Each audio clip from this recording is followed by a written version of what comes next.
Olá pessoal, tudo bem? Meu nome é João e no vídeo de hoje vou falar sobre este quadro aqui. Imortal Punho de Ferro, A Fuga da Oitava Cidade. Bora lá!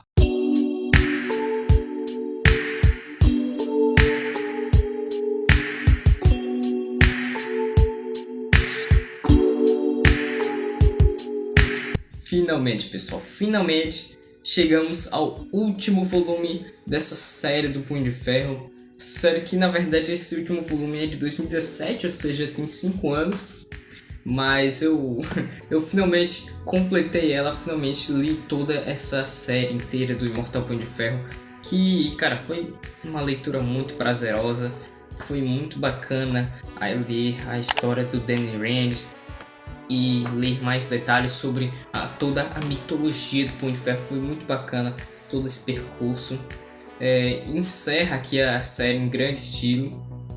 Na verdade, era para ter mais um volume que compilaria toda a minissérie. Não é um spin-off, mas assim, não é necessário, mas ainda assim faz parte do universo, que é o spin-off Armas Imortais, que é uma minissérie que teve, desenhada pelo Davi Arra, inclusive, se eu não me engano, e que traz algumas aventurazinhas das Armas Imortais lá das Cidades Celestiais, tá certo? Mas bem, bora logo para a história.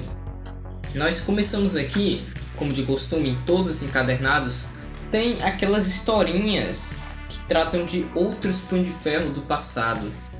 E aí esse que é o diferencial dessa história, que fala sobre o Punho de Ferro Wassyngrand do ano 3099, ou seja, muito no futuro. Temos aqui uma distopia em que praticamente todos os seres humanos do mundo foram dizimados e só sobrou um pessoal que ainda acreditava na crença de Kunlun, ainda acreditava no poder do Punho de Ferro. Então surge esse novo Punho de Ferro às pressas, que é o Punho de Ferro Wassyngrand, uma criança ainda, para combater esse governo do futuro distópico e fazer o bem. Uma história muito bacana, pessoal. Tem a arte do Timothy Green segundo,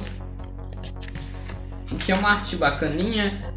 Como de costume nas artes aqui dessas histórias, não são artes convencionais, são artes com uma pegada mais underground, entende?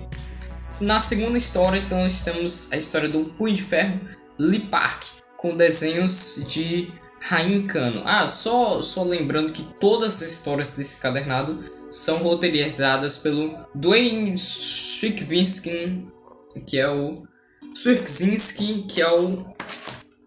roteirista de todas as histórias desde o volume 4, né? Desde o volume 4. Isso aí. Agora nós vamos ter a história do Lee Park. Esses desenhos são sensacionais. Olha só essa página dupla. E o Lee Park é um punho de ferro que surge em um momento em que Kunlun está sendo devastada por uma praga. E essa praga aí, ela acabou com todos os lutadores, todos os alunos do Trovejante. Então o Lee, ele tem que ser o único aluno disponível para enfrentar Shou-Lao e assim proteger, virar o Punho de Ferro, né?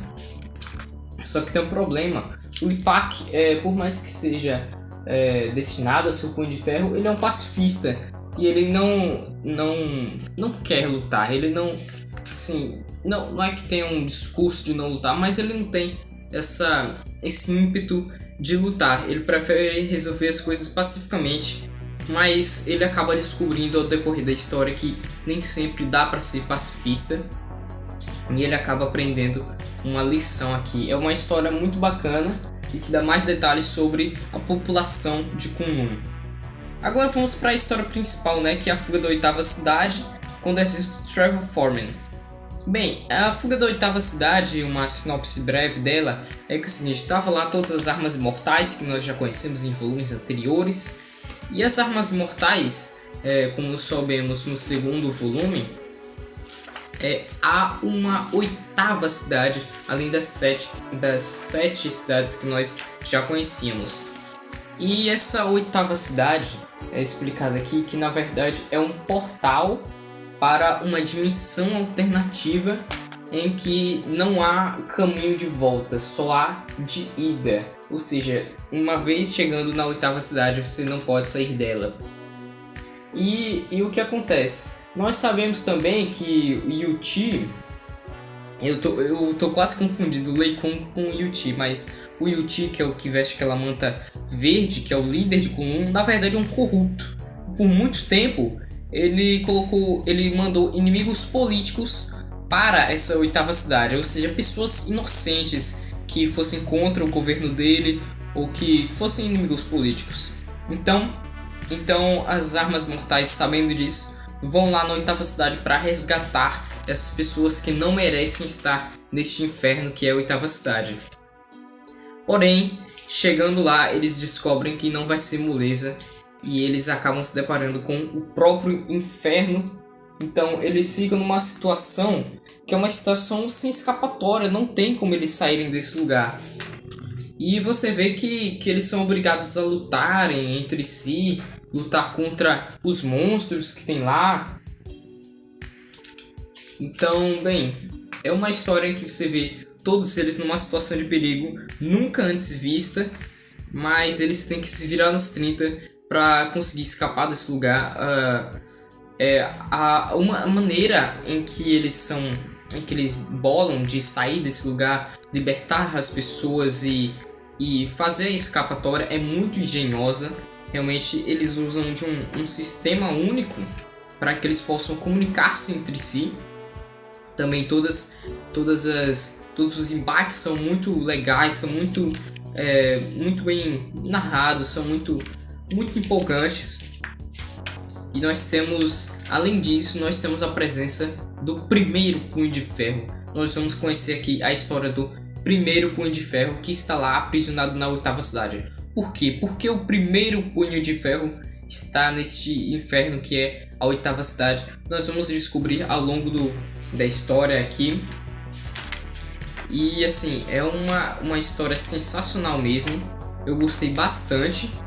Uma história empolgante e que é um thriller, cara. É um épico e é muito bom. Uma história que consegue trazer emoção, certa sensação de perigo. Muito bom mesmo, cara. Acerca da arte. A arte, como eu disse, na maioria das páginas é do Trevor Foreman, nessa história aqui. E eu disse que eu não gostei da arte do Trevor Foreman no volume anterior. E realmente eu achei a arte dele bem esquisita. Uma arte que não combinou. Mas aqui eu acho que combinou, porque o cenário e a situação é tão psicodélica, é tão infernal. Cara, é uma arte que combina muito pro cenário, combina muito pro contexto em que se está se passando a história. Eu acho que combinou muito a arte do Foreman aqui na história. Além disso, tem a arte do Juan Doe em cenas de flashback do primeiro Punho de Ferro, como eu falei. Que não sei porquê, mas por algum motivo essas cenas de flashback aqui me lembraram um desenho animado que passava na Cartoon Network, não sei se vocês se lembram, que é o Samurai Jack. Deixa eu ver se eu consigo aqui achar uma página com arte do Juan. Aqui, ó. Vê que cores lindas, que arte maravilhosa que é essa do Juan. Muito bom mesmo. A última história, a Immortal Iron Fist, número 27, vai trazer o encerramento dessa série, finalmente. E é um encerramento muito bacana, porque quando o Danny volta da oitava cidade, não é nem um spoiler, né, cara? O Danny tinha que voltar, tinha que escapar da oitava cidade. É o título do encadernado, Fuga da Oitava Cidade, não é spoiler não. Mas enfim, quando ele volta da oitava cidade e ele volta para Manhattan, ele descobre sua empresa falida por conta de acontecimentos que, assim, uma consequência dos acontecimentos de volumes anteriores. É até refrisado aqui para caso o leitor tenha se esquecido. E ele volta com sua empresa totalmente falida e ele tem que lidar com isso, tem que lidar com o resto de dinheiro que lhe sobra e ele resolve fazer o bem com isso, ele resolve ajudar as pessoas. Acho isso muito legal. Fora isso, nós temos algumas páginas de flashback, só que não um flashback de outros Punhos de Ferro. Nós temos um flashback de um momento muito específico da mitologia do Punho de Ferro, que é antes do Andy Rand fazer aquela viagem ao Himalaia à procura de Kunlun. Nós descobrimos ao longo dos encadernados da série inteira que o Wendell era obcecado em chegar em Kunlun, e muito isso por culpa do Orson Randall, inclusive. Então o Wendell é obcecado por isso, e aí nós temos os momentos antes dele ir para Kunlun. Porque a ideia dele inicialmente era ele ir sozinho, mas com o tempo ele descobre que ele não vai, se ele conseguir chegar em Kunlun, ele não vai sair de lá, porque é o que ele desejou a sua vida inteira, e seria injusto negligenciar mais uma vez a sua família por culpa de Kunlun. Então ele leva a sua família e aí acaba acontecendo aquela tragédia que nós já sabemos, né? Além disso, uma grande surpresa vai virar a vida do Danny de cabeça para baixo. Eu não posso dizer que surpresa é essa, porque é muito surpreendente, até mesmo pro leitor. Lê isso daqui. Cara, como o Danny vai lidar com essa situação? Não é um vilão, não é nada. Quando vocês lerem, vocês vão descobrir o que é. E tem os desenhos do David Lapham. Eu não sei se eu comentei isso, mas o desenhista muda. Tem também o Timothy Green II nessas artes do flashback, mas a maior parte da história é o David Lapham mesmo. Uma arte bacana, E aí tem essa página final aqui, que parece uma cena de um gibi do Homem-Aranha, não é não? Enfim, para finalizar esse vídeo que já tá ficando muito longo, essa série foi incrível, foi demais ler. Se vocês tiverem a oportunidade de comprar, de ler essa série, leia. Muita gente, eu acho que inclusive não teve o 6º volume porque não vendeu tão bem os últimos volumes. É imaginável, né? Não é um personagem tão conhecido, e também a gente já sabe que ao decorrer dos números as vendas caem. Então eu nem digo que foi uma bola fora da Panini não ter publicado esse 6º volume, porque é entendível. Mas se vocês puderem, leiam essa série aqui inteira. É realmente muito bom mesmo. Uma das melhores leituras que eu fiz nos últimos anos. Tá certo? A capa, eu comentei que a capa do volume anterior era bem fininha. Eu acho que essa até não é a mais bonita. Eu acho que a capa mais bonita é do Immortal Iron Fist 27. Deixa eu até pegar pra vocês. Mas essa capa que a Panini escolheu é uma capa que tem todas as armas celestiais. Então foi uma capa legal. Mas olha só isso aqui. Me disse isso não ficaria melhor de capa. Foi até a capa do vídeo que vocês viram aí. Tá certo? Muito obrigado e até a próxima, pessoal. Tchau.